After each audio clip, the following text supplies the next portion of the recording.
let me express the horror and grief so many Americans at the heinous assassination of Charlie Kirk have felt. Charlie was a giant of his generation, a champion of liberty, and an inspiration to millions and millions of people. Our prayers are with his wonderful wife, Erica, and his beautiful children. Fantastic people they are. Voice and the courage he put into the hearts of countless people, especially young people, will live on.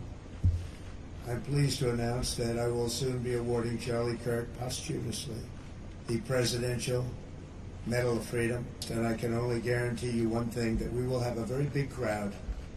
Very, very big.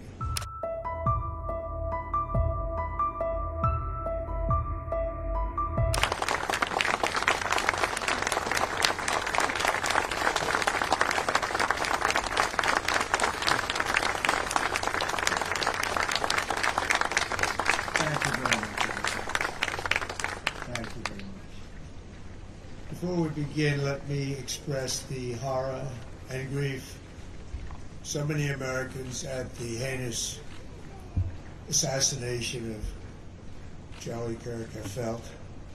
Charlie was a giant of his generation, a champion of liberty, and an inspiration to millions and millions of people. Our prayers are with his wonderful wife, Erica, and his beautiful children. Fantastic people they are. We miss him greatly, yet I have no doubt that Charlie's voice and the courage he put into the hearts of countless people, especially young people, will live on. I'm pleased to announce that I will soon be awarding Charlie Kirk posthumously the Presidential Medal of Freedom. The date of the ceremony will be announced, and I can only guarantee you one thing, that we will have a very big crowd. Very, very big. Thank you, my fellow Americans.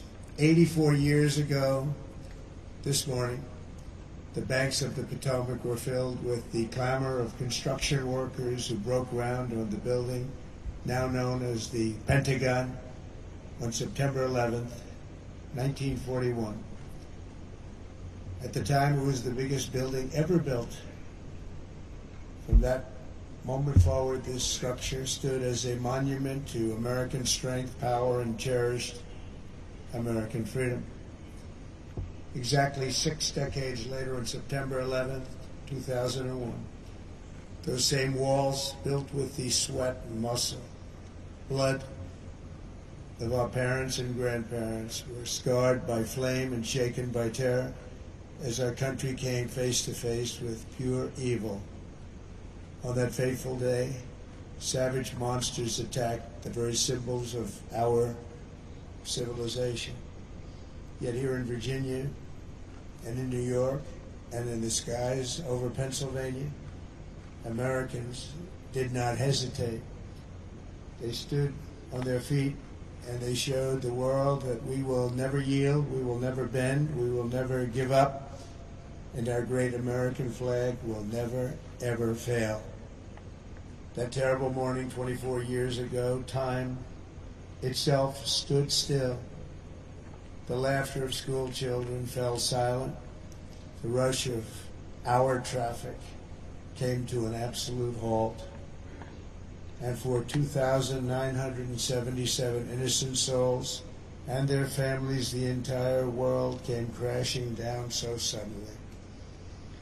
In the quarter of a century since those acts of mass murder, 9/11 family members have felt the weight of missed birthdays and empty bedrooms, journals left unfinished, and dreams left unfulfilled. To every member that still feels a void every day of your lives, the First Lady and I unite with you in sorrow. And today, as one nation, we renew our sacred vow that we will never forget September 11th, 2001. Amid the horror of that morning, some used cell phones and office lines whispered their final words to those who mattered most. They whispered indeed. At 8:59 a.m. aboard United Flight 175, Brian Sweeney called his wife, Julie. He told her, "Do good, go have good times. I totally love you. I'll see you again. I'll meet you up there." 4 minutes later, his plane hit the south tower of the World Trade Center. At 9:12 a.m. aboard American Airlines Flight 77, Renee May called her mom. Just the day before, Renee had learned that she was 7 weeks pregnant, but she never got the chance to share the news. She simply said, "I love you, Mom." 25 minutes later, Renee's plane struck the Pentagon. So violent, a strike it was. At 9:53 a.m. aboard United Flight 93, Elizabeth Wayneo called her stepmom. "They're getting ready to break into the cockpit. What do I do? I love you so much. They're going to break in." 10 minutes later, Flight 93 ended in the hallowed field near Shanksville, Pennsylvania. At 10:25 a.m., Tom McGinnis was trapped on the 92nd floor of the North Tower when he told his wonderful wife, Elena, on the phone, "There are people jumping from the floors above us. We get out of here, it'll be a total miracle. I love you, darling. Take care of Caitlin, beautiful daughter."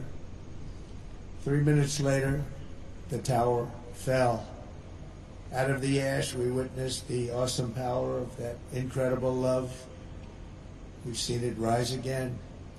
Out of the wreckage, we watched unbelievable courage suddenly take form. And out of the darkness, we saw the timeless truth of American character shine for the world to see. In America, we take blows, but we never buckle. We bleed, but we do not bow. And we defy the fear, endure the flames, and emerge from the crucible of every hardship stronger, prouder, and greater than ever before. Last year, we were a dead country. Now we have the hottest country anywhere in the world. In New York, there were heroes like Chuck Costello, a 46-year-old elevator mechanic, and a member of the Knights of Columbus. He selflessly ran into the World Trade Center to free people trapped in the elevators. His body was not found until the following January, deep under the debris. While going through his belongings, Chuck's widow, Mary, a phenomenal woman, discovered a personal prayer written in his own words: "Help me to light the way for those in the dark, and when I enter the darkness, let me not panic, but patiently wait to remember the light." Beautiful words. When the time came, Chuck ran boldly into the darkness of hell on earth, and now he shines in the light of heaven above. We remember him this morning. That day we learned that the American heroic spirit was all around us. We saw it in the police officers, the great firefighters, the service members here at the Pentagon, and in the hearts of every American who answered history's call. One such hero was Army Sergeant First Class Steve Workman, who was on the edge of the impact zone when this incredible Pentagon was hit. He was right there. After leading hundreds of people to escape routes, Steve turned back and plunged into the inferno itself. Pushing through the debris, he came upon a severely burned Navy lieutenant, the only survivor from the Navy Command Center. Only one. The wounded lieutenant looked into Steve's soul and said, "Don't let me die." Steve replied, "I won't. I've got you. Just hang on." He wheeled the lieutenant out of the wreckage on the back of a maintenance cart before getting in the ambulance and taking him to Walter Reed Hospital. That man Steve saved, Lieutenant Kevin Schaefer, went on to join the elite team of CIA operatives who located Osama bin Laden. Steve, you're an American hero. We appreciate it. We appreciate what you've gone through. Please stand. Please stand.